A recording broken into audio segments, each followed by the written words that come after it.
शादी की पहली रात को मेरी सास ने मुझे मेरे पति के कमरे से बाहर निकाल दिया और कहा, रस्म के मुताबिक तुम्हें 3 दिन तक अपने पति से दूर मेरे कमरे में सोना होगा। अपनी सास के मुंह से यह बेहुदा रस्म के बारे में सुनकर मुझे बड़ा अजीब लगा। फिर भी मैंने उनसे कोई सवाल जवाब नहीं किया और उनकी बात मान ली। पर अगले दिन जब मैं सोकर उठी तो मेरे सर में बहुत तेज़ दर्द था।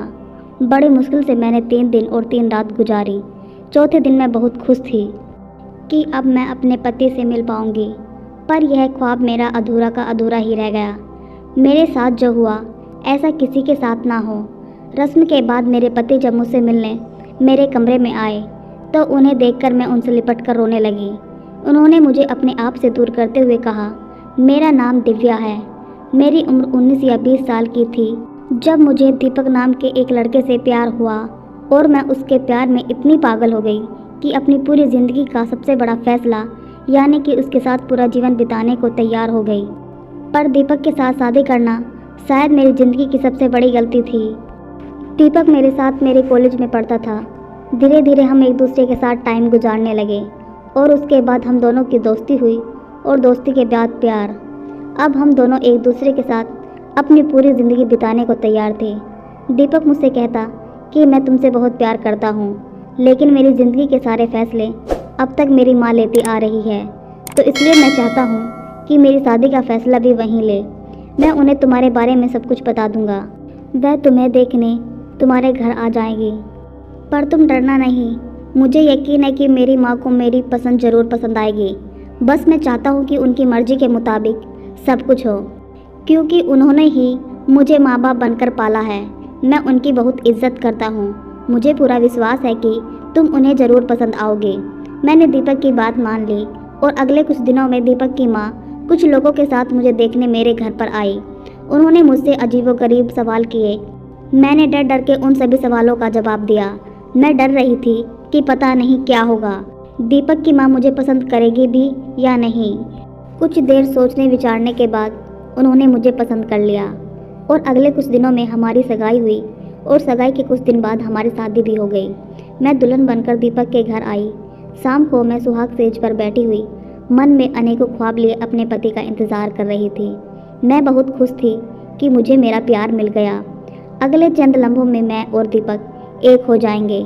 अभी मैं यही सोच रही थी, तभी कुछ देर बाद मेरी सास मेरे कमरे में आई और मुझसे कहने लगी, दिव्या तुम्हें अगले 3 दिनों तक अपने पति से दूर रहना होगा। यह हमारे घर की रस्म है, इसलिए तुम मेरे कमरे में मेरे साथ सोओगी। अपनी सास के मुंह से ये अजीब व गरीब रस्म की बात सुनकर तो मेरा दिमाग खराब हो गया कि यह कैसी रस्म है। फिर भी मैं उन्हें दुखी नहीं करना चाहती थी और ना ही उनको जवाब देना चाहती थी।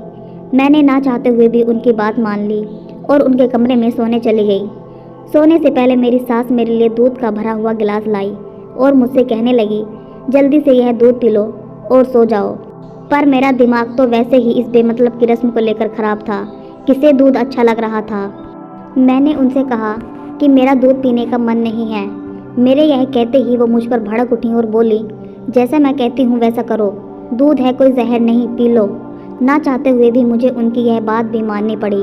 मैं दूध से भरा गिलास एक बार में ही गटक गई। मैं बहुत थकी थी, इसलिए मुझे जल्दी नींद आ गई और जब मैं सुबह सोकर उठी तो मेरे सर में बहुत तेज़ दर्द था। मैं रो रही थी। मुझे रोता हुआ देख मेरी सास मेरे कमरे में आई और मुझसे पूछी, क्या हुआ, तुम रो क्यों रही हो। मैंने उन्हें बताया कि मेरे सर में बहुत तेज़ दर्द है, दीपक को बुला दो, शायद वो मुझे किसी डॉक्टर के पास ले जाए। मेरी सास मेरे सर का दर्द सुनते ही मेरे लिए दर्द की एक गोली लाई और मुझे पकड़ा दी और बोली, यह दर्द की गोली खा लो, दर्द ठीक हो जाएगा। जब मैंने तुम्हें बताया है कि यह हमारे घर की रस्म है, तुम अपने पति से 3 दिन तक नहीं मिल सकते, तो तुम दीपक से मिलने के लिए क्यों परेशान हो। 3 दिन बाद जितनी बातें करनी हैं कर लेना। वो गुस्से में ऐसे बोली कि मैं चुप हो गई और सर में दर्द तेज था, इसलिए मैंने दवाई खाई और सो गई। मैंने किसी तरह करके 3 दिन और 3 रात गुजारी। चौथे दिन मैं नहा धोकर अच्छे से तैयार हुई। आज मैं बहुत खुश थी क्योंकि आज मैं अपने पति दीपक से मिलने वाली थी। आज मेरे रस्म की वह 3 दिन और 3 रात पूरे हो चुके थे। कुछ देर बाद मेरी सास मेरे पास आई और मुझसे कहने लगी, दिव्या तुम्हारी सब रस्म अब ख़त्म हो गई। तुमने सभी रस्म बहुत अच्छे से निभाई हैं।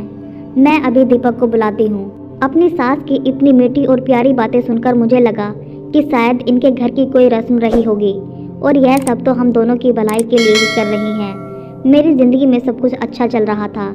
आज मैं बहुत खुश थी कि मैं और दीपक आज एक हो जाएंगे। मैं रात में अपने कमरे में गई और दीपक का इंतज़ार करने लगी।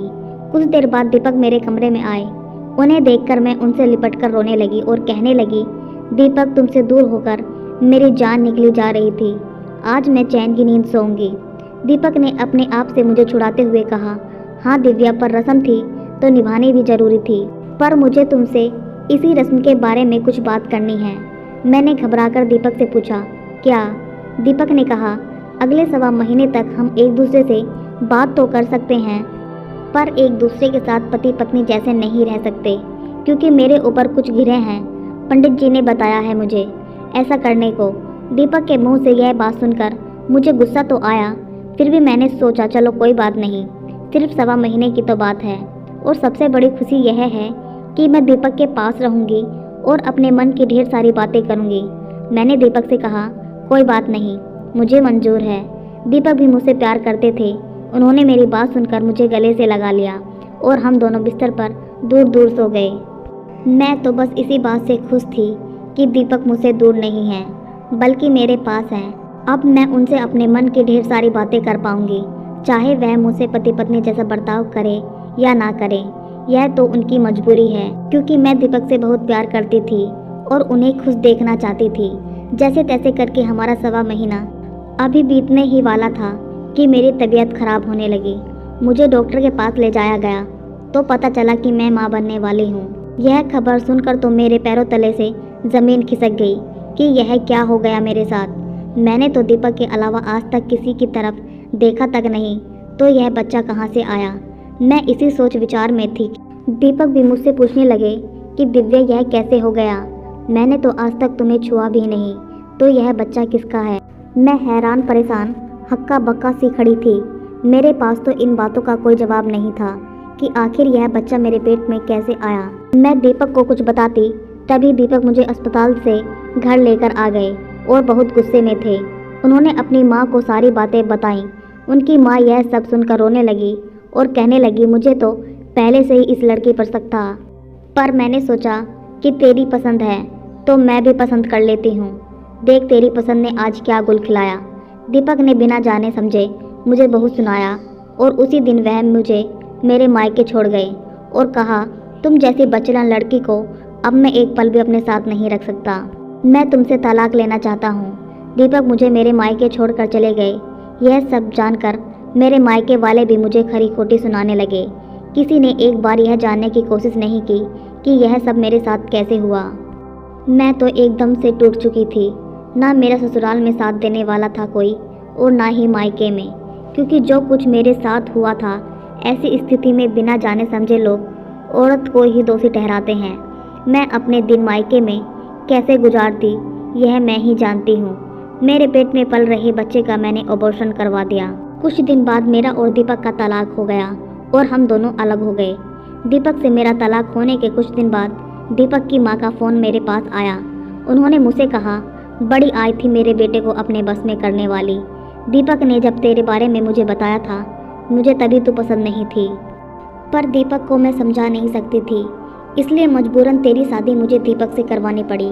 और ऐसा खेल खेला कि बिना मेरे कुछ कहे सुने दीपक ने तुझे तलाक दे दिया। अब मैं अपने बेटे की शादी ऊंचे घराने में और अपने पसंद की लड़की से तय कर दूंगी। आज के बाद मेरे बेटे की तरफ देखने की भी कोशिश मत करना। यह कहकर उन्होंने फ़ोन काट दिया। दीपक की माँ की यह बातें सुनकर तो मेरे होशो हवास उड़ गए। मुझे समझ में आ गया था कि मेरे साथ यह सब आखिर कैसे हुआ। शादी की पहली रात के वह 3 दिन जिसमें मैं अपनी सास के कमरे में सोती थी, उसी रात को मेरी सास ने मेरे साथ कुछ गलत करवाया। मैंने दीपक की माँ की सारी बातें अपने फ़ोन में रिकॉर्ड कर ली थी और उस रिकॉर्डिंग को मैंने दीपक के पास सेंड कर दिया। दीपक ने जब यह सुना तो उसने तुरंत मेरे पास फ़ोन किया और मुझसे माफ़ी मांगने लगा। मैंने दीपक से कहा, दीपक, मैंने यह सब तुम्हें इसलिए बताया है कि तुम्हें सच्चाई पता चल जाए। तुम्हें तो मेरे प्यार पर भरोसा ही नहीं था। तुमने एक बार भी यह जानने की कोशिश नहीं की कि आखिर मेरे साथ यह सब कैसे हुआ। एक लड़की के पेट में जब बच्चा आ जाता है तो लोग एक बार भी यह जानने की कोशिश नहीं करते कि आखिर यह बच्चा कैसे आया। उसे बिना जाने समझे दोषी ठहराकर उसे सजा दे देते हैं। हर बार लड़की ही बच्चलन नहीं होती है। दीपक को अपने किए पर पछतावा था। वह मुझसे माफ़ी मांग रहा था और कह रहा था, दिव्या फिर से मेरी ज़िंदगी में आ जाओ। मैंने दीपक से कहा, नहीं दीपक, अब यह सब नहीं हो सकता। मुझे सच्चाई बतानी थी तो मैंने बता दी। तुम अपनी माँ पर आंखें बूंद कर फिर कभी विश्वास मत करना।